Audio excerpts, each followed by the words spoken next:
Hello friends, स्वागत है आप सबका आपके अपने यूट्यूब चैनल पर। आज सामाजिक अध्ययन सेट 2 के अंतर्गत कुल 50 प्रश्नों को लेकर आए हैं, जिसमें जो TET, C TET, super TET और अन्य वन डे एग्जाम्स के लिए अत्यंत ही महत्वपूर्ण है। तो आइए शुरू करते हैं अपनी क्लास को। प्रश्न संख्या 1 देखते हैं। महात्मा बुद्ध से संबंधित लगभग सभी स्थलों पर विहार, चैत्य तथा स्मारक बनाए गए थे। निम्नलिखित में से किस स्थान पर महात्मा बुद्ध के जीवन से कोई संबंध नहीं था? नीचे जो स्थान दिए गए हैं, इनमें से महात्मा बुद्ध के जीवन से कौन सा संबंधित नहीं है? तो ऑप्शन ए देखते हैं कुशीनगर, ऑप्शन 2 देखते हैं सारनाथ, ऑप्शन 3 बोधगया, ऑप्शन 4 सांची। यानी कि देखते हैं पहले ऑप्शन को। ऑप्शन एक क्या कह रहा है कि कुशीनगर। तो कुशीनगर में महात्मा बुद्ध को क्या मिला था? 483 एडी में इनको महानिर्वाण की प्राप्ति हुई थी। 483 एडी में 483 एडी में इनको महानिर्वाण की प्राप्ति हुई थी कुशीनगर में। यहाँ पर कुशीनगर में किसका शासन था? जब महात्मा बुद्ध की निर्वाण की प्राप्ति हुई, इनकी मृत्यु हुई 483 एडी में, तो कुशीनगर में किसका शासन था? मल्लों का शासन था। कुशीनगर में मल्लों का शासन था। सारनाथ की बात करते हैं। सारनाथ में महात्मा बुद्ध ने अपना पहला उपदेश दिया था। पहला उपदेश कहाँ पे दिया था? महात्मा बुद्ध ने अपने 5 शिष्यों को दिया था सारनाथ में। सारनाथ है कहाँ? तो वाराणसी में है। बोधगया, बोधगया कहाँ पे है? तो बोधगया जो है बिहार राज्य में है। और बोधगया में क्या हुआ था? इन्हें ज्ञान की प्राप्ति हुई थी। महात्मा बुद्ध को ज्ञान की प्राप्ति कहाँ हुई थी? तो बोधगया में हुई थी। और यहीं पर इसी बोधगया में बोधि साल वृक्ष था, उसको बोधि वृक्ष नाम दिया गया है, जिसको बख्तियार खिलजी ने कटवा दिया था। अब आते हैं सांची। तो हमारा सही आंसर क्या होगा? सांची। सांची कहाँ पर है? मध्य प्रदेश में है। और इस सांची में महात्मा बुद्ध के जीवन से कोई संबंध ना होते हुए भी वहाँ पर अनेकों चैत्य, विहार, स्तूप, स्मारक बनाए गए हैं, लेकिन महात्मा बुद्ध कभी सांची नहीं गए, इसलिए यह इनके जीवन से संबंधित नहीं है। प्रश्न संख्या 2 देखते हैं। हड़प्पा सभ्यता में प्रचलित फ्योन्स के संबंध में क्या सत्य नहीं है? यानी कि हड़प्पा सभ्यता में जो फ्योन्स पाया जाता था उसके बारे में क्या सही नहीं है? ऑप्शन 1, यह कृत्रिम रूप से तैयार किया जाता था। ऑप्शन 2, यह बालू के चूर्ण को गोंद में मिलाकर इसे बनाया जाता था। ऑप्शन 3, इसका उपयोग हथियार बनाने में किया जाता था। ऑप्शन 4 है, इससे मन के चूड़ियाँ तथा छोटे बर्तन बनाए जाते थे। जो हड़प्पा सभ्यता में फ्योन्स मिलते थे उससे वो तो कृत्रिम रूप से तैयार किया जाता था, सही है। उस बालू के चूर्ण जो होते थे उसमें गोंद मिलाकर इसे बनाया जाता था, ये भी सही है। और इसका उपयोग वो लोग क्या करते थे उस टाइम पे? हथियार बनाने के लिए करते थे। और फ्योन से क्या पॉलिशदार हथियार बनाते थे, चमकदार हथियार बनाते थे। लेकिन मनके और चूड़ियाँ तथा छोटे बर्तन किसके? इससे नहीं बनाए जाते थे। हड़प्पा सभ्यता में जो है किसके बर्तन बने होते? मृदभान, यानी कि मिट्टियों के बने बर्तन होते थे, जिस पर क्या होता था? लाल रंग से, गेरुआ रंग जिसे कहते थे, उससे क्या रंगाई की जाती थी। आते हैं अगले प्रश्न पर। अशोक के ज़्यादातर अभिलेख, यहाँ पे खाली स्थान है, और देवनागरी लिपि में है। यानी कि अशोक के ज़्यादातर अभिलेख जो हैं, और कौन सी लिपि तथा देवनागरी, 2 लिपियों के बारे में पूछ रहा है कि कौन सी ऐसी 2 लिपियाँ थी ज़्यादातर, उसमें जो है अशोक के अभिलेख ज़्यादातर हैं। तो आइए देखते हैं। ऑप्शन 1 अरमाइक भाषा, जो कि अफगानिस्तान से संबंधित था। ये अरमाइक भाषा, प्राकृत भाषा, यूनानी भाषा, यूनान से संबंधित, और पाली भाषा। पाली भाषा यानी कि बुद्ध ने अपना पहला उपदेश किस भाषा में दिया था? तो बुद्ध ने अपना पहला उपदेश जो है, बुद्ध ने अपना पहला उपदेश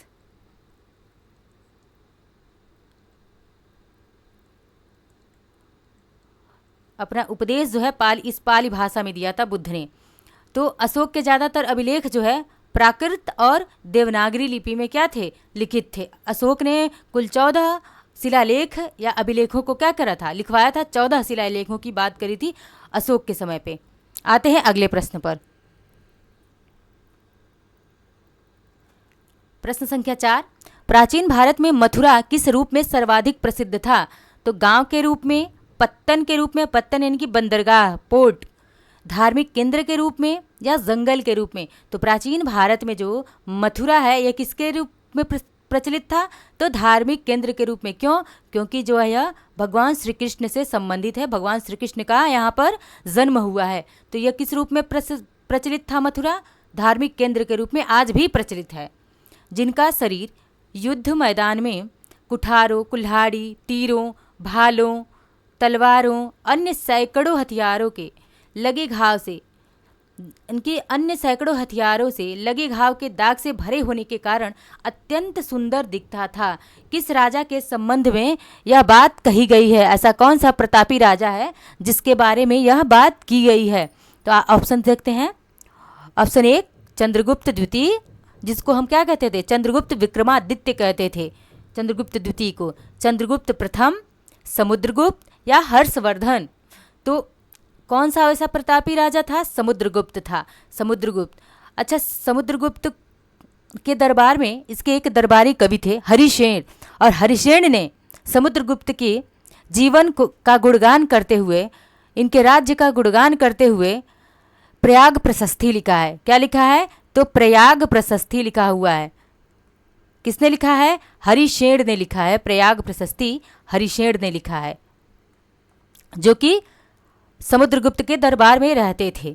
आते हैं अगले प्रश्न पर। प्रश्न संख्या 6, 505 ईस्वी में लिखित पुस्तक में से किस ज्योतिषी शास्त्री ने खगोल की 5 यानी कि कौन सी कृतियां हैं? खगोल की कितनी? 5 कृतियां हैं। और कौन सा ऐसा ज्योतिषी शास्त्री था? 505 ईस्वी की बात कर रहा है कि पैतामह है, रोमक है, सूर्य और विशिष्ट का वर्णन दिया है। ये 5 कृतियां हैं। ऐसा कौन सा ज्योतिष शास्त्री है इसमें? आर्यभट्ट क्या थे? आर्यभट्ट जो है गणितज्ञ थे। समुद्रगुप्त के बारे में हमने क्या पढ़ा? अभी पढ़ा समुद्रगुप्त के बारे में कि इसका उल्लेख कहाँ पे है? प्रयाग प्रशस्ति में है। और समुद्रगुप्त ने क्या करा था? कुंभ का आयोजन करा था प्रयाग में। बाणभट्ट क्या थे? ये एक कवि थे। लेकिन वाराहमिहिर कौन है? तो वाराहमिहिर एक खगोल शास्त्री थे और ज्योतिषी भी थे, वाराहमिहिर। आते हैं अगले प्रश्न पर। बाणभट्ट की एक प्रसिद्ध रचना है, देख लेते हैं इसको। बाणभट्ट की एक प्रसिद्ध रचना है कादंबरी। इनकी प्रसिद्ध रचना क्या है? कादंबरी है। और यह विभिन्न परीक्षाओं में बहुत बार पूछी गई है कादंबरी, कि कादंबरी किसकी रचना है? कादंबरी जो है बाणभट्ट की रचना है। और यह बहुत बार लगभग सभी परीक्षाओं में इसको पूछा गया है कादंबरी को। मंगोल एक आक्रांता जाति थी जिन्होंने भारत पर कई आक्रमण किए। वह शासक कौन था जिसके समय में एक भी मंगोल आक्रमण नहीं हुआ? यानी कि मंगोल क्या थे? एक आक्रांता जाति थी, लुटेरे थे ये मंगोल। लेकिन ऐसा कौन सा शासक था जिसके समय में एक भी मंगोल आक्रमण नहीं हुआ? तो वह अलाउद्दीन खिलजी था। इसके समय ये तो क्या है, जीवन भर मंगोलों का आक्रमण झेलता रहा, लेकिन झेलता नहीं रहा मतलब कि इसने जो है मंगोलों के आक्रमण को विफल करता रहा और ये जीत जाता था, मंगोल हार जाते थे। ग्यासुद्दीन तुगलक, मोहम्मद बिन तुगलक, यानी कि सबसे पढ़ा लिखा मूर्ख शासक था ये। क्या था मोहम्मद बिन तुगलक? तो सबसे पढ़ा लिखा तुर्क शासक था, क्योंकि इसने सांकेतिक मुद्रा चलाई जो कि ताबे का हुआ। तो इसकी क्या डुप्लीकेसी बढ़ गई थी। लोग क्या करते थे, घरों में भी उसकी ढलाई करते थे। जो सांकेतिक मुद्रा चलाई उसमें फेल हो गया। कराचिल का अभियान करा, हिमाचल प्रदेश में ऊपर चढ़ाई किया, उसमें भी फेल हो गया। इसने क्या करा, राजधानी दिल्ली से दौलताबाद करी, जिसमें से सैनिक, बहुत सारे सैनिक इसके मारे गए। तो मोहम्मद बिन तुगलक नीतियाँ तो बनाता था अच्छी, लेकिन क्या हो जाती थी, उसकी नीतियाँ फेल हो जाती थी। इसीलिए इसे पढ़ा लिखा मूर्ख शासक कहा जाता था। सल्तनत काल में सबसे ज़्यादा पढ़ा लिखा शासक था ये, लेकिन क्या था, मूर्ख था। मूर्ख इसलिए था कि इसकी सारी नीतियाँ विफल हो जाती थी। लेकिन एक भी मंगोल आक्रमण किसके काल में नहीं हुआ? तो फिरोज शाह तुगलक के काल में एक भी मंगोल आक्रमण नहीं हुआ। अच्छा, फिरोज शाह तुगलक की बात करते हैं तो फिरोज शाह तुगलक के समय में क्या हुआ? तो सबसे ज़्यादा नहरों का जाल किसने बिछाया? तो सबसे ज़्यादा नहरों का जाल बिछाया था फिरोज शाह तुगलक ने, सबसे ज़्यादा नहर बनवाए थे। अगले प्रश्न पर देखते हैं। मेवाड़ के शासक राणा कुंभा ने किसे पराजित करने के उपरांत विजय स्तंभ बनवाया? बात करते हैं हम विजय स्तंभ की। सबसे पहले विजय स्तंभ बना कहाँ पे है? प्रश्न पूछ सकता है कि विजय स्तंभ का निर्माण किस शासक ने करवाया? तो राणा कुंभा ने करवाया है। कहाँ पर करवाया है? तो गुजरात में।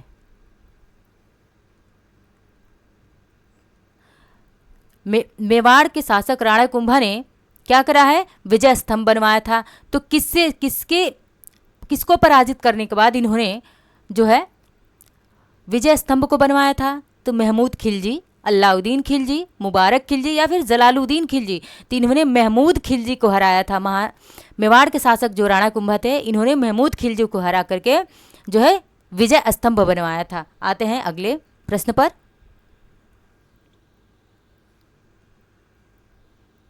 प्रश्न संख्या 9, बहते जल और फव्वारों के साथ सुशोभित बाग, जिन्हें हम क्या कहते हैं, चार बाग कहा जाता है, का चलन भारत में किसने शुरू किया? प्रश्न पूछ रहा है कि चार बाग शैली का जो है चलन भारत में किसने शुरू किया? हुमायूं ने, बाबर ने, अकबर ने या औरंगजेब ने? तो हुमायूं क्या था? हुमायूं ने दिल्ली में क्या बनवाया था? तो हुमायूं ने दिल्ली में एक लाइब्रेरी बनवाई थी। उसका नाम क्या था? दीन पनाह नाम था।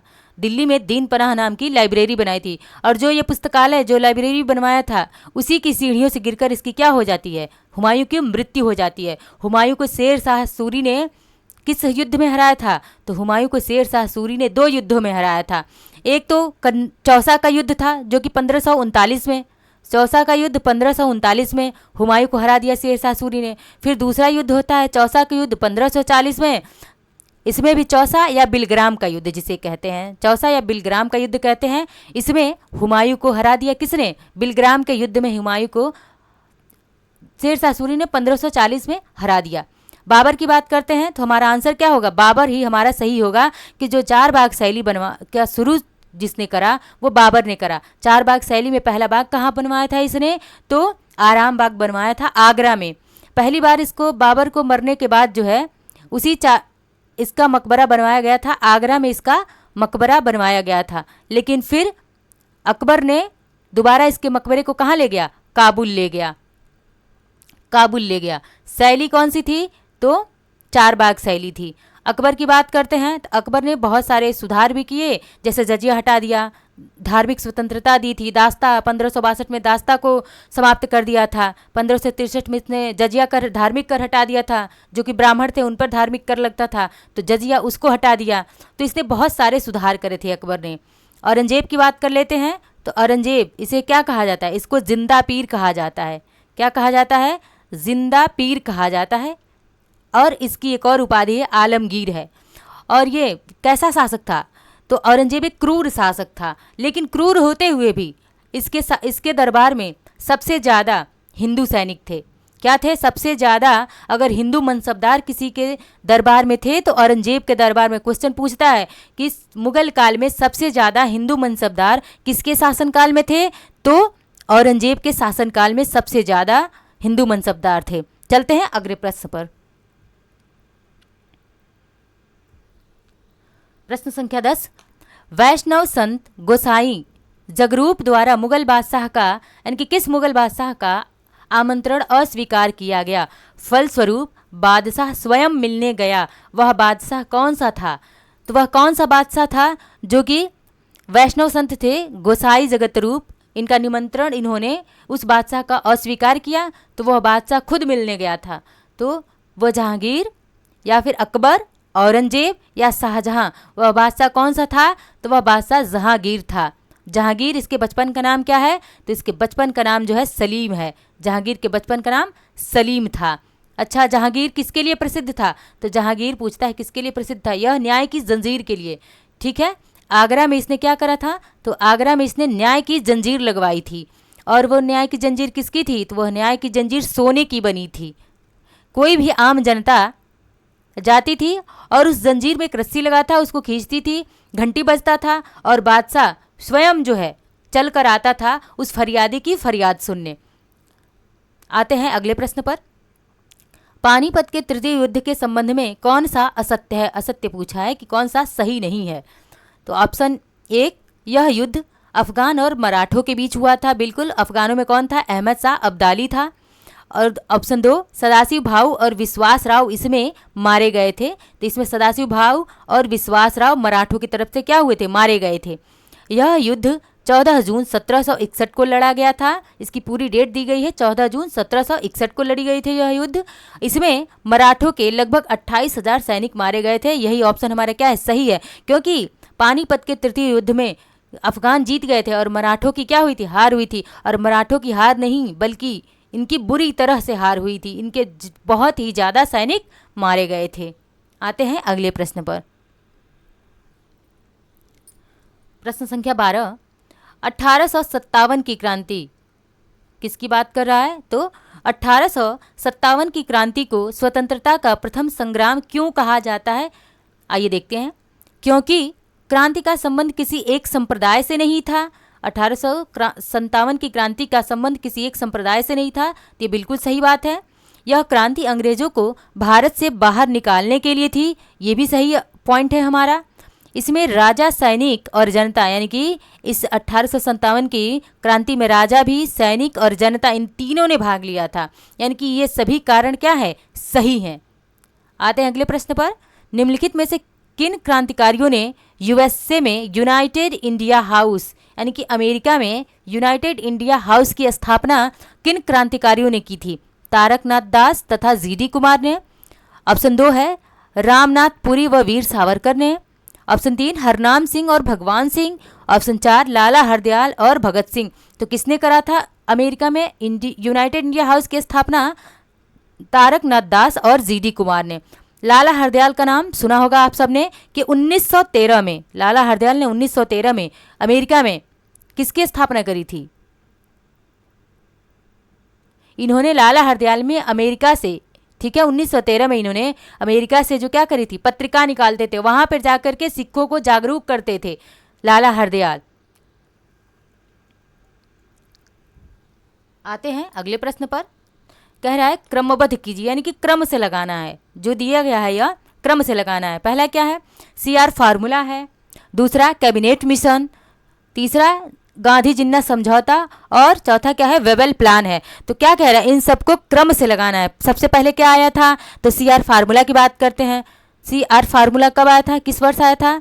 इसका डेट पता रहेगा तभी क्रम से लग पाएगा ये। तो 1944 में CR फार्मूला आता है, चित्तरंजन दास लेकर के आते हैं CR फार्मूले को 1944 में। कैबिनेट मिशन कब आता है, तो कैबिनेट मिशन मार्च 1946 को कैबिनेट मिशन भारत आता है, 1946 को। इसमें 3 प्रमुख सदस्य थे। इसमें 3 प्रमुख सदस्य कौन थे, तो स्टेफोर्ड क्रिप्स था, पैथिक लॉरेंस और AB अलेक्जेंडर। स्टेफोर्ड क्रिप्स था, पैथिक लॉरेंस था और कौन था, AB अलेक्जेंडर था। अलेक्जेंडर, ये इन तीनों का नाम विभिन्न परीक्षाओं में बहुत बार पूछा गया है, तो ये डेट और ये नाम याद रखना है। अब आते हैं गांधी जिन्ना समझौता कब हुआ था। तो गांधी जिन्ना समझौता कब हुआ था, 1945 में गांधी जिन्ना समझौता हुआ था। 1945 में गांधी जिन्ना समझौता हुआ था। और वेबल प्लान भी कब आया था, वेबल प्लान भी 1945 में ही आया था। अब बात करते हैं कि कब वेबल प्लान आया और कब गांधी जिन्ना समझौता हुआ था। तो सबसे पहले बात कर लेते हैं, हमारा ऑप्शन देखते हैं कौन सा सही है। तो ऑप्शन हमारा 2 सही है, यानी कि सबसे पहले क्या आता है, CR फार्मूला 1944 में आ गया। उसके बाद से क्या हुआ था, गांधी जिन्ना समझौता हुआ था। गांधी जिन्ना समझौते के बाद से क्या होता है कि कैबिनेट मिशन आता है। और लास्ट में क्या आता है, हमारा क्या होता है, गांधी जिन्ना समझौता, फिर वेबल प्लान और लास्ट में हमारा कैबिनेट मिशन 1946 में आता है। आते हैं अगले प्रश्न पर।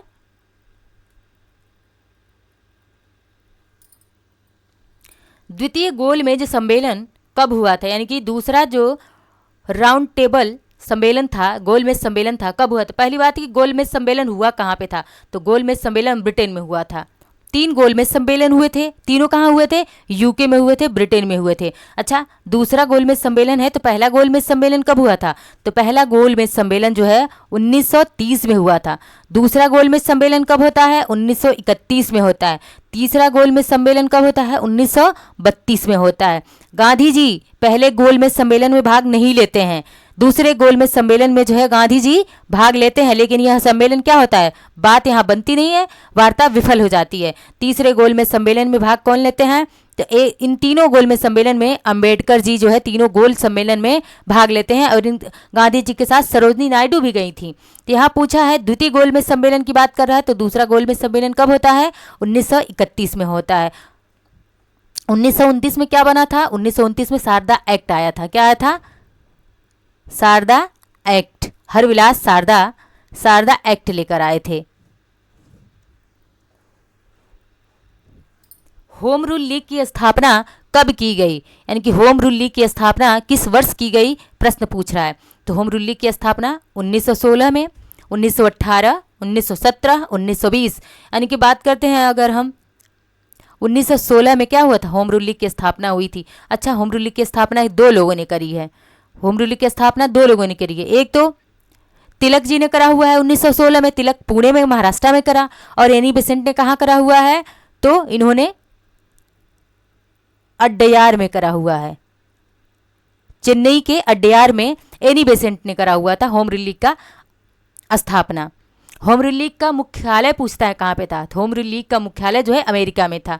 अच्छा, 1917 में क्या हुआ था? तो 1917 में गांधी जी ने पहली बार चंपारण में क्या करा था? पहली बार नील की खेती के लिए जो किसान आंदोलन कर रहे थे, उनके लिए पहली बार गांधी जी ने 1917 में आंदोलन करा था। उनके लिए पहली बार सत्याग्रह करा था। 1918 में क्या होता है? तो खेड़ा आंदोलन होता है। गुजरात में खेड़ा आंदोलन होता है। कहाँ पे होता है? 1918 में होता है। 1920 में क्या होता है? असहयोग आंदोलन की शुरुआत गांधी जी ने 1920 में की थी। आते हैं अगले प्रश्न पर। संविधान का अनुच्छेद 312 राज्यसभा को निम्नलिखित में से किसका अधिकार प्रदान करता है? अनुच्छेद 312 की बात करी गई है कि वह राज्यसभा को कैसा अधिकार देता है?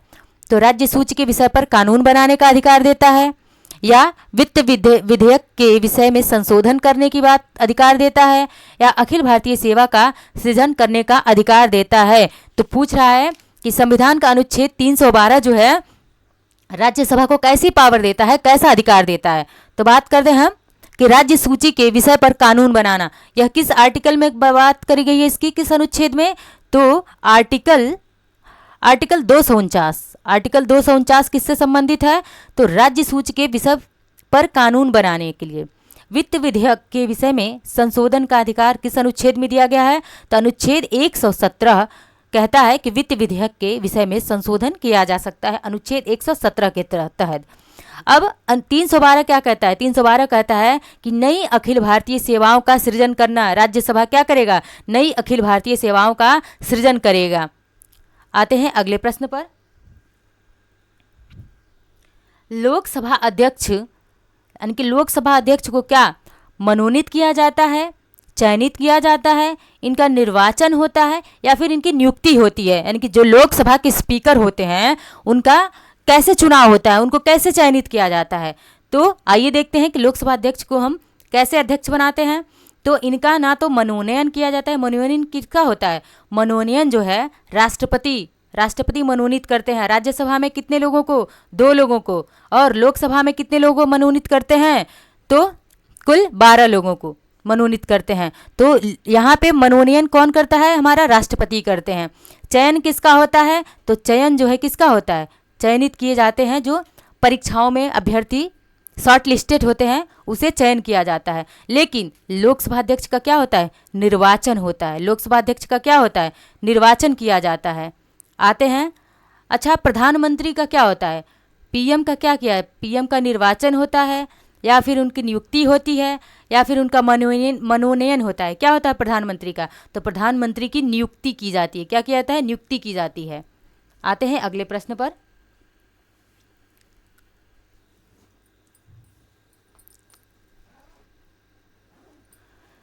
प्रश्न संख्या 19। कार्यकाल पूर्ण होने के पहले भारत के राष्ट्रपति को उनके पद से कौन हटा सकता है? यानी कि कार्यकाल पूरा होने से पहले ही भारत के राष्ट्रपति को कौन उनके पद से हटा सकता है? तो क्या प्रधानमंत्री, राष्ट्रपति, सुप्रीम कोर्ट के मुख्य न्यायाधीश, या फिर संसद द्वारा महाभियोग लगाकर? तो कार्यकाल पूर्ण होने से पहले हम राष्ट्रपति को कैसे हटा सकते हैं? तो प्रधानमंत्री हटा नहीं सकते हैं। उपराष्ट्रपति, तो राष्ट्रपति क्या करता है? राष्ट्रपति जो है अपना त्यागपत्र अगर देना होगा तो यह उपराष्ट्रपति को देगा, और उपराष्ट्रपति को त्यागपत्र देना होगा तो यह राष्ट्रपति को देता है। अच्छा, उपराष्ट्रपति की नियुक्ति कौन करता है? तो उपराष्ट्रपति की नियुक्ति राष्ट्रपति करते हैं। अच्छा, अब आते हैं कि सुप्रीम कोर्ट के मुख्य न्यायाधीश और संसद द्वारा महाभियोग लगाकर। तो राष्ट्रपति को अगर उनको कार्यकाल पूर्ण होने से पहले हटाना है तो संसद में क्या होता है? महाभियोग लगाया जाता है। अच्छा, राष्ट्रपति पर महाभियोग आर्टिकल में, किस आर्टिकल में इनके ऊपर महाभियोग की बात करी गई है? तो आर्टिकल 61। आर्टिकल 61 क्या बात करता है? कि राष्ट्रपति के ऊपर महाभियोग। आते हैं अगले प्रश्न पर, प्रश्न संख्या 20। जमशेदपुर, अहमदाबाद, बेंगलुरु, भदोही, यानी कि कुछ जो है कुछ राज्यों के ज़िलों के नाम, प्रमुख जो है शहर हैं, उन शहरों के नाम दिए गए हैं। और वो शहर किसके लिए फेमस है? आइए देखते हैं कि जमशेदपुर किसके लिए फेमस है? लोहा इस्पात के लिए। बिल्कुल सही है, जमशेदपुर किसके लिए फेमस है? लोहा इस्पात के लिए। है कहाँ पे ये जमशेदपुर? तो झारखंड में है, झारखंड में है। अहमदाबाद गुजरात में है और ये वस्त्र उद्योग के लिए, किसके लिए है? वस्त्र उद्योग के लिए फेमस है। बेंगलुरु किसके लिए है? तो सूचना प्रौद्योगिकी के लिए। अच्छा, बेंगलुरु को क्या कहते हैं? सिलिकॉन वैली कहा जाता है। अच्छा, भदोही, भदोही किसके लिए? उत्तर प्रदेश में है भदोही, और यह कालीन के लिए, किसके लिए प्रसिद्ध है? तो कालीन के लिए प्रसिद्ध है भदोही। अगला प्रश्न देखते हैं। सूर्य के चारों ओर चक्कर लगाने वाले ग्रह का वेग नियत रहता है, यानी कि जो सूर्य के चारों ओर ग्रह चक्कर लगाते हैं उनका वेग कैसा रहता है? तो ऑप्शन 1 अधिकतम होता है जब सूर्य के समीप होता है, यानी कि जो ग्रह जो होते हैं, एक ग्रह होते हैं ऑर्बिट पे अपना वो क्या करते हैं? चक्कर लगाते रहते हैं। यहाँ मान ली ये सन हो गया हमारा, ये क्या हो गया? सूर्य हो गया, ये सूर्य है, और यहाँ पे ये क्या है? ये सारे प्लैनेट हैं, ये सारे प्लैनेट हैं, और सूर्य का चक्कर लगाते रहते हैं, चक्कर लगाते रहते हैं। तो कह रहा है कि सूर्य के चारों ओर चक्कर लगाने वाले ग्रहों का वेग कब नियत रहेगा? तो अधिकतम होगा कब? कि जब सूर्य के समीप रहेंगे तो उनका वेग क्या हो? उनकी गति तेज हो जाएगी। अधिकतम होगा जब सूर्य से दूर रहेंगे तब अधिकतम होगा। ऑप्शन 3 कह रहा है कुछ नहीं कहा जा सकता, और ऑप्शन 4 कह रहा है नियत रहेगा। तो क्या होगा इसका? कि अगर सूर्य के चारों ओर ये पास रहेंगे और चक्कर लगाएंगे तो इनके वेग क्या हो जाएगा? इनकी गति जो है तेज़ हो जाएगी। दूर रहेंगे तो इनकी गति कैसी हो जाएगी? इनका वेग जो है धीमा हो जाएगा। तो इसीलिए ऑप्शन हमारा कौन सा सही होगा? ऑप्शन ए सही, 1 सही होगा। आते हैं प्रश्न संख्या 22। सागरीय जलधाराओं के विषय में क्या सत्य है? सत्य पूछा है कि सागरीय जो जलधाराएं होती हैं उनके बारे में कौन सा सत्य है? जल को समान रूप से बांटती हैं, जल को स्थिर रखती हैं, या मछलियों को बहा ले जाती हैं, या फिर ऑप्शन 4 है जल को साफ रखती हैं। तो जो महासागरीय धाराएं हैं वो क्या करती हैं? जल को साफ रखती हैं। जैसे क्यूराइल है, अल्नीनो है। अल्नीनो क्या करता है? अल्नीनो जो है भारी वर्षा लेकर के आता है। क्यूराइल कहाँ की धारा है? तो क्यूराइल जो है जापान की धारा है। क्यूरेशियो गर्म जलधारा है। क्यूराइल कैसी है? गर्म जलधारा है जापान की। लेकिन क्यूरेशियो कैसी जलधारा है? तो क्यूरेशियो जापान की ठंडी जलधारा है। आते हैं अगले प्रश्न पर।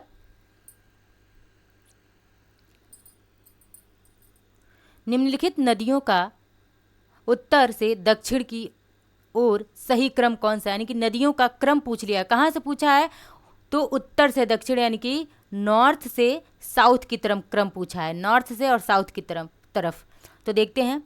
पेन्नार, गोदावरी, पेरियार या कावेरी नदियाँ कहाँ की हैं? तो पूर्वी भारत की नदियाँ हैं, पूर्वोत्तर भारत की। गोदावरी, पेन्नार, कावेरी और पेरियार।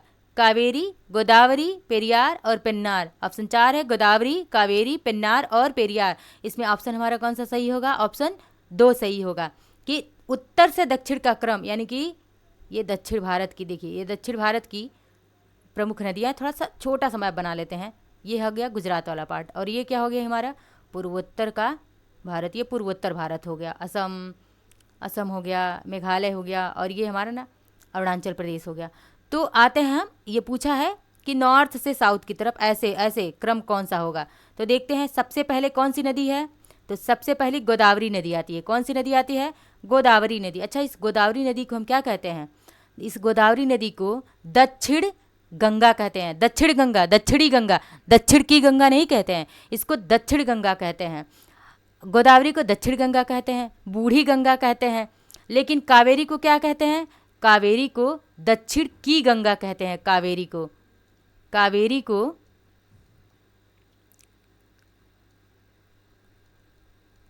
दक्षिण की गंगा।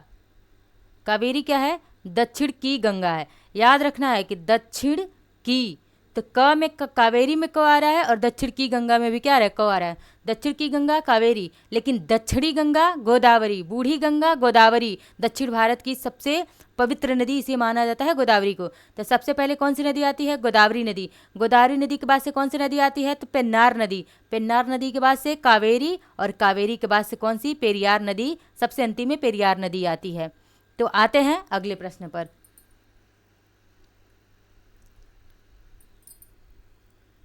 निम्नलिखित में से कौन सा सुमेलित नहीं है, इसमें से कौन सा है एक जो सुमेलित नहीं है। तो जौ, जौ क्या है, रबी की फसल है। तो बिल्कुल सही बात है कि जौ क्या है, जौ हो गया, गेहूं हो गया, चना हो गया, मटर हो गया, सरसों हो गया, ये सभी क्या है, रबी की फसलें हैं। और खरीफ की फसल में क्या है, तो खरीफ की फसलों में ज्वार, बाजरा, ये सब क्या है, खरीफ धान हो गया, ये सब खरीफ की फसलें हैं। मक्का खरीफ की फसल है। जायद की फसल में क्या है, कपास और जूट। नहीं, कपास और जूट कैसी फसलें हैं, तो कपास और जूट जो है खरीफ की फसलें हैं, न कि जायद फसलें। जायद फसलों में क्या आता है, तो जायद फसलों में जो है खीरा, ककड़ी वगैरह जो मार्च और अप्रैल में बोया जाता है और इसको मई जून में काट लिया जाता है। जायद की फसलों को कैश क्रॉप कहते हैं इसको। लेकिन कपास और जूट कैसी हैं, कपास, जूट, अरहर, ये सभी खरीफ की फसलें हैं। कोडाई कनाल पहाड़ियाँ किस पर्वत श्रृंखला में स्थित हैं, यानी कि कोडाई कनाल की पहाड़ियाँ किस पर्वत श्रृंखला में हैं। तो पहली बात आती है कि कोडाई कनाल किस राज्य में है। तो देखते हैं कि option A Nilgiri, option 2 Palani, option 3 Aravalli, option 4 Vindhyachal. यानी कि नीलगिरी कहाँ पाया जाता है। एक मैप बनाते हैं छोटा सा, मैप बन गया। अब देखते हैं कि नीलगिरी कहाँ पे है। तो ये नीलगिरी यहाँ है, ये तमिलनाडु में। कहाँ पे है, तमिलनाडु में। ये एरिया देखिए, ये हो गया गुजरात, महाराष्ट्र, कर्नाटक, और ये केरल का हिस्सा है, केरल है। इधर क्या है, तमिलनाडु है, इधर क्या है, आंध्र प्रदेश है। तो आते हैं देखते हैं, यानी कि ये कहाँ पे है, नीलगिरी कहाँ पे है, नीलगिरी जो तमिलनाडु में पलती है।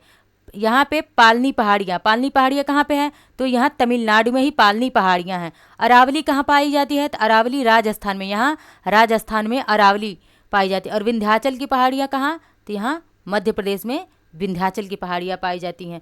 तो पूछ रहा है कोडाई कनाल पहाड़ी कहाँ मिलती है, तो तमिलनाडु के पालनी पहाड़ियों में। इस तमिलनाडु के पालनी पहाड़ियों में ही कोडाई कनाल पाया जाता है। अच्छा, इस तमिलनाडु में यानी कि पूछता है, एक प्रश्न आता है कि दक्षिण भारत के सबसे ऊंची चोटी कौन सी है, तो दोद्दा बेट्टा है। कौन सा है, दोद्दा बेट्टा है दक्षिण भारत की सबसे ऊंची चोटी, जो कि कहाँ पाई जाती है, इस तमिलनाडु में ही पाया जाता है।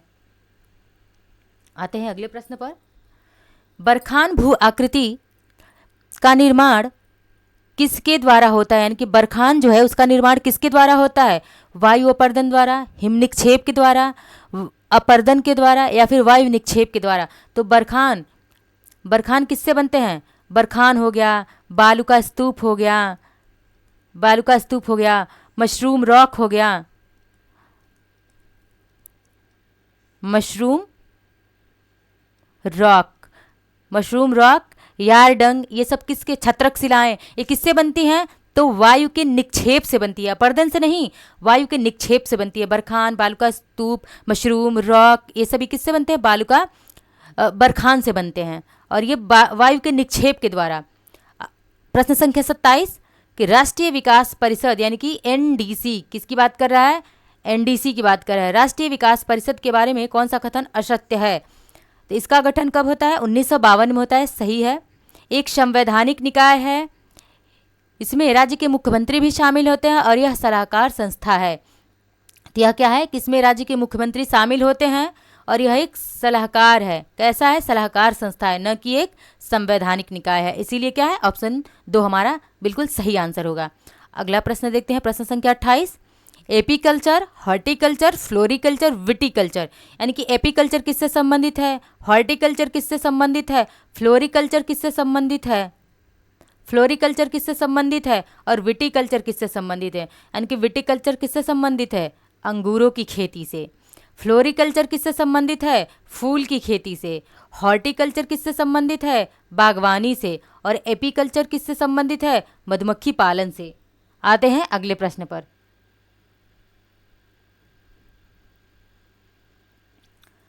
प्रश्न संख्या 29।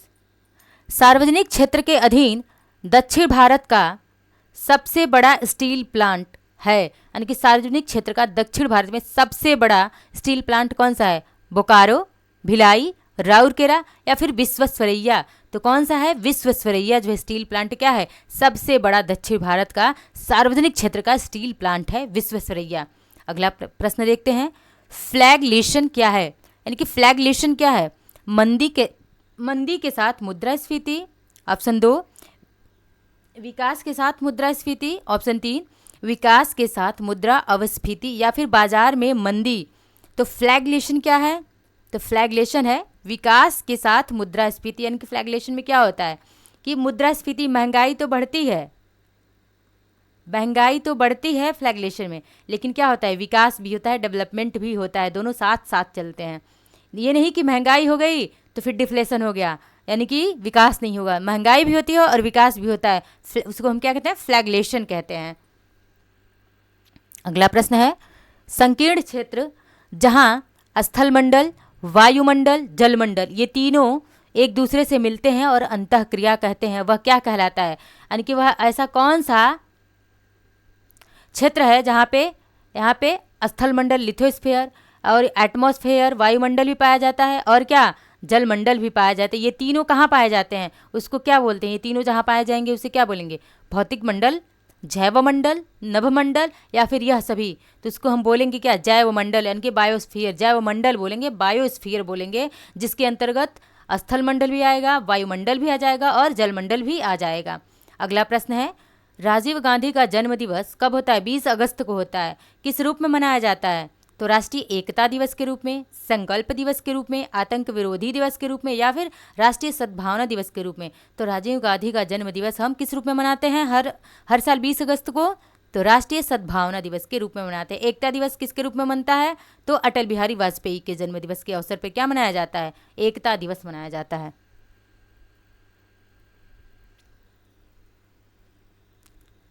कृष्णदेव राय का अमुक्त माल्यद, कृष्णदेव राय ने क्या लिखा था? अमुक्त माल्यद लिखा था। और किस भाषा में लिखा? पहले ये अमुक्त माल्यद बहुत ही इंपॉर्टेंट है, इसको कई परीक्षाओं में पूछा गया है कि अमुक्त माल्यद की रचना किसने करी है? तो कृष्णदेव राय ने करी है। अच्छा, अमुक्त माल्यद की रचना कृष्णदेव राय ने किस भाषा में की है?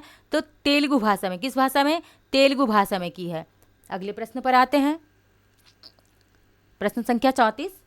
मौर्य साम्राज्य के साथ वर्गों में विभाजन होने का उल्लेख निम्नलिखित में से किस में मिलता है? यानी कि किस शिलालेख में जो है, या फिर किस पुराण में, मगस्थनीज इंडिका में या फिर कौटिल्य के अर्थशास्त्र में, कहाँ पर इस बात का उल्लेख है कि मौर्य साम्राज्य का जो है, मौर्य साम्राज्य कितने 7 वर्गों में विभाजित था? कहाँ पे कहा गया है कि मौर्य साम्राज्य 7 वर्गों में विभाजित था? तो मेगास्थनीज ने इंडिका लिखी, एक बुक था इंडिका, और इसमें लिखा कि मौर्य साम्राज्य जो है कुल 7 भागों में विभाजित था। अगला प्रश्न है, मोहनजोदड़ो से प्राप्त मुहर पर निम्नलिखित में से कौन सा अंकित नहीं था? मोहनजोदड़ो से बहुत सारे मुहर मिले हुए थे, लेकिन उस पर क्या नहीं था? तो हाथी, गैंडा, बाघ या फिर बैल, क्या नहीं था? तो मोहनजोदड़ो से प्राप्त मुहरों पर हाथी भी पाया गया है, गैंडा भी पाया गया, बाघ भी, लेकिन बैल का कहीं उल्लेख नहीं पाया गया है। अगला प्रश्न देखते हैं, हाथी गुम्फा अभिलेख किस शासक से संबंधित है? तो हाथी गुम्फा अभिलेख जो है किस शासक से संबंधित है? तो खारवेल से संबंधित है।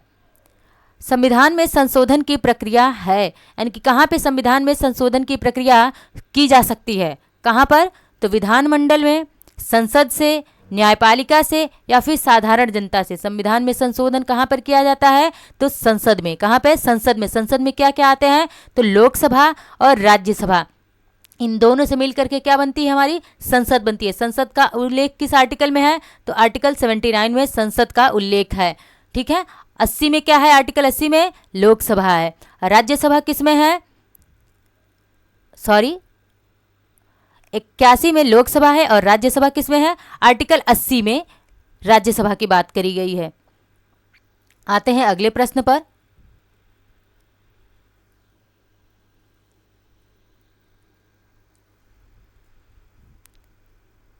इंद्रधनुषी क्रांति का संबंध किससे है? यानी कि इंद्रधनुष क्रांति जो है किससे संबंधित है? श्वेत क्रांति से, नीली क्रांति से, हरित क्रांति से, इन सभी से। तो श्वेत क्रांति संबंधित किससे है? दुग्ध उत्पादन से।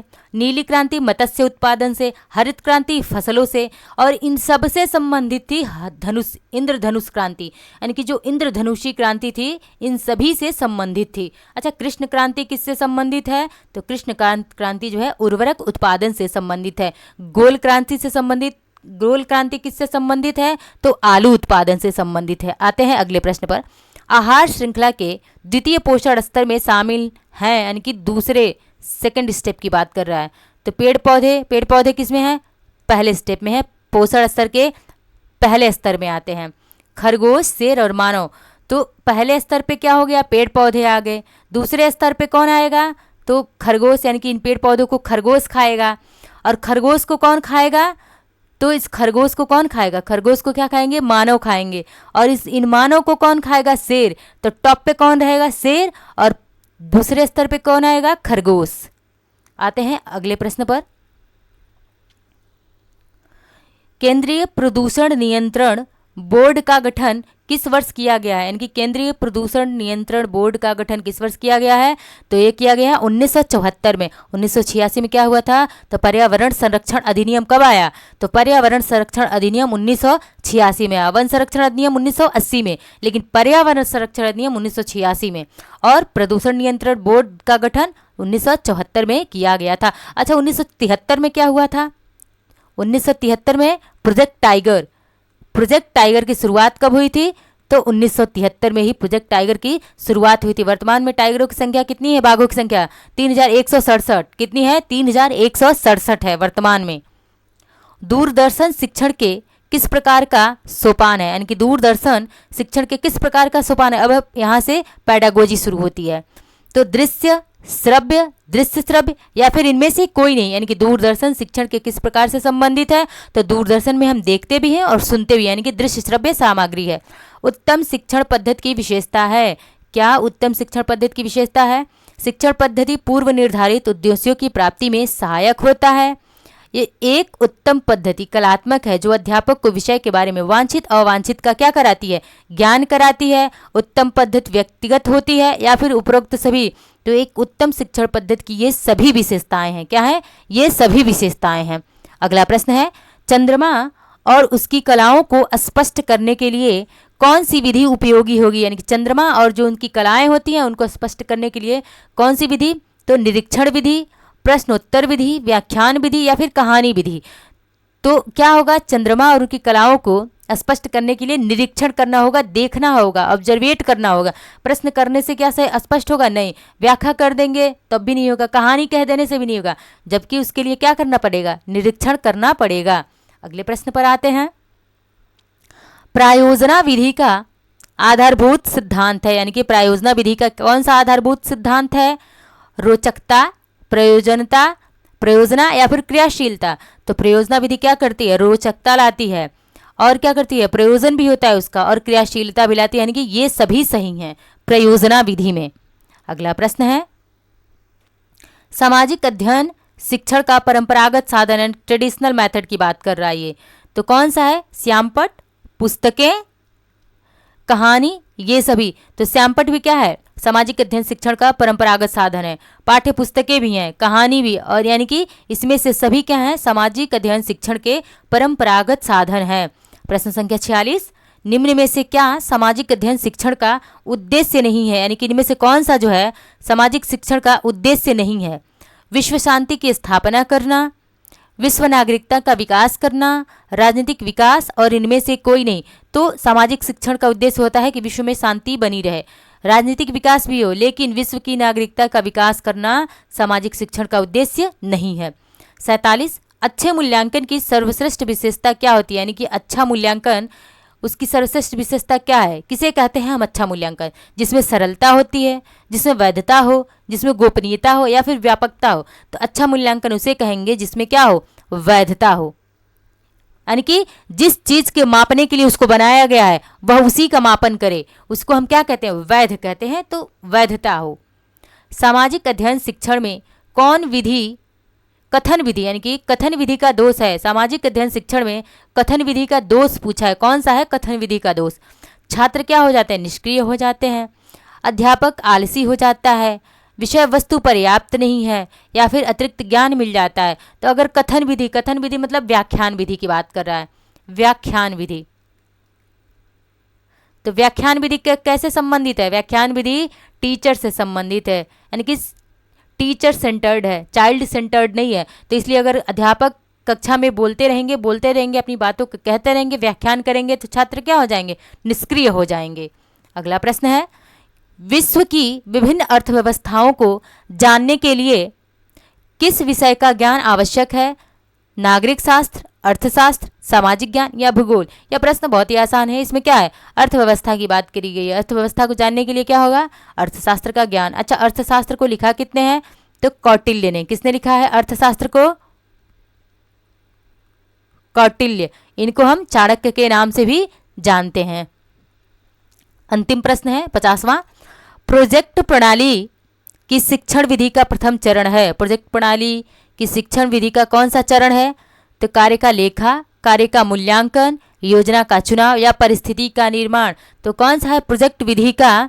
जो प्रोजेक्ट प्रणाली की शिक्षण विधि का जो पहला चरण होगा वह क्या होगा? तो परिस्थिति का निर्माण। क्या होता है प्रोजेक्ट प्रणाली में? क्या किया जाता है? परिस्थिति का निर्माण किया जाता है। प्रोजेक्ट दे करके उसके अनुकूल जो परिस्थितियां बना दी जाती है, जिससे बच्चा क्या होता है?